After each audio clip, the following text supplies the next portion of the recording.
এক, পালং শাক। আয়রন আর ভিটামিনে ভরা এই দারুণ শাক রক্তশূন্যতা দূর করে হাড় মজবুত রাখে আর চোখের যত্ন নেয়। ২, লাউ।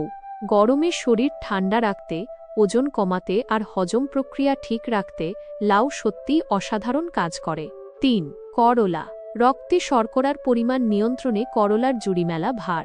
এতে আছে প্রচুর অ্যান্টিঅক্সিডেন্ট আর ভিটামিন এ। ৪, ঢেঁড়স। ফাইবারে ভরপুর ঢেঁড়স হজমে সাহায্য করে, ডায়াবেটিস নিয়ন্ত্রণে রাখে এবং রোগ প্রতিরোধ ক্ষমতা বাড়াতেও বেশ সহায়ক। ৫, মূলা। মূলা আমাদের হজম শক্তি বাড়ায়, লিভার পরিষ্কার রাখতে সাহায্য করে আর ঠান্ডা কাশি কমাতেও এর ভূমিকা আছে। ৬, কচু শাক। আয়রন আর ক্যালসিয়ামে সমৃদ্ধ কচু শাক আমাদের রক্ত এবং হাড়ের যত্ন নিতে দারুণ কার্যকরী। এই সহজলভ্য সবজিগুলো নিয়মিত খেলে আপনার শরীর থাকবে সুস্থ, সতেজ আর ফিট।